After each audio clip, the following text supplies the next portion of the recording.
வணக்கம் chef Vaithy, welcome back to chef Vaithy's kitchen. சமையலோட நான் நீ பார்க்க போகிற ரெசிபி பார்த்தீங்கன்னா நம்ம ஸ்ரீவில்லிபுத்தூர் பால்கோவா பார்க்க போகிறோம்.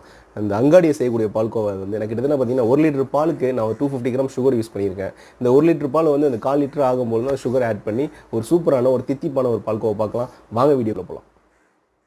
ஸ்ரீவில்லிபுத்தூர் பால்கோவா செய்ய தேவையான பொருட்கள் 1 லிட்டர் வந்து மில்க்கு, 250 கிராம் சுகரு. நான் வந்து பாக்கெட் பால் எடுத்துருக்கேன். நீங்கள் பசும்பால்னா இன்னும் கொஞ்சம் பெட்டராகவே இருக்கும், அது திக்னஸ் நல்லாவே இருக்கும்.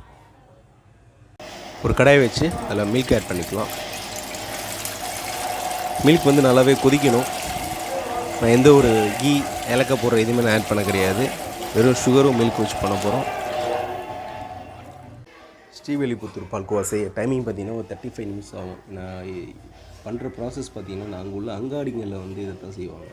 Milk and sugar first milk வந்து உடச்சி இந்த மாதிரி பொங்கி வரும். மில்க் வந்து நல்லா பொங்கி வந்து இப்போ லோ ஃப்ளேமில் வச்சு நல்லா மிக்ஸ் பண்ணிட்டே இருப்பாங்க. இந்த சைடில் வந்து ஆடைங்களில் உட்காரும். அந்த ஆடைங்களில் என்ன பண்ணணும்னா நம்ம மிக்ஸ் பண்ணி இந்த மில்கில் மிக்ஸ் பண்ணணும். இது கரெக்டாக ஒரு திக்னஸ் ஒரு ரபடி மிக்ஸ் ஒரு 1 லிட்டர் பால் வந்து ஒரு 250 ml வரும்போதும் ஒரு ரபடி வரைக்கும் கிடைக்கும், நம்மளுக்கு திக்னஸ் கிடைக்கும். அப்போ தான் நம்ம சுகர் ஆட் பண்ண போகிறோம். இந்த சுகர் ஆட் பண்ணப்போ அதுலேருந்து ஒரு 15 நிமிஷம் to 20 நிமிஷம் வந்து நல்லா மிக்ஸ் பண்ணிட்டே இருந்தோம், நம்ம அடிச்சுக்கிட்டே இருக்கோம் அப்படின்னா கரெக்டாக பால்கோவா கிடைச்சிடும் நம்மளுக்கு. இப்போ இந்த 250 ml சொன்னாங்களோ அந்த அளவுக்கு வந்துச்சு. இதான் ரபடி. இந்த அளவு வந்தால் தான் இதுவே ரபடி. நம்ம இந்த 1 லிட்டர் பால் வந்து 250 ml வந்த பிறகு இப்போ நம்ம சுகர் ஆட் பண்ணுறோம். இப்போ 250 கிராம் சுகர் ஆட் பண்ணிக்கிறேன். இப்போ சுகர் ஆட் பண்ணால் என்ன ஆகும்னு பார்த்தீங்கன்னா கொஞ்சம் லிக்விட் ஆகும் நம்மளுக்கு. அது சுகர் வந்து கரைஞ்சோடனே கொஞ்சம் லிக்விட் ஆகும். மறுபடியும் நம்ம வந்து கை எடுக்காமல் நல்லா மிக்ஸ் பண்ணிட்டே இருக்கணும். இந்த சைடில் வந்து இந்த ஹீட் இருக்கிறதுனால சைட்லலாம் உட்காரும் அப்படியே. அதெல்லாம் தள்ளி உள்ளே விட்டு நீங்கள் மிக்ஸ் பண்ணிட்டே இருக்கணும்.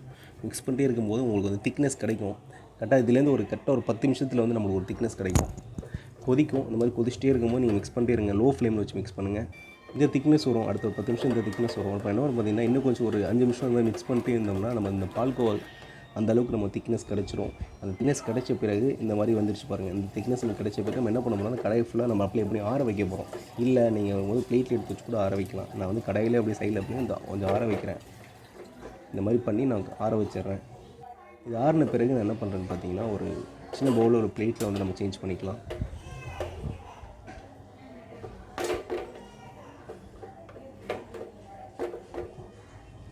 நான் பிளேட்லேயே சேஞ்ச் பண்ணிக்கிட்டேன். இந்த ஆறும்போது உங்களுக்கு சாஃப்ட்னஸ் எல்லாமே கிடச்சிடும் கரெக்டாக.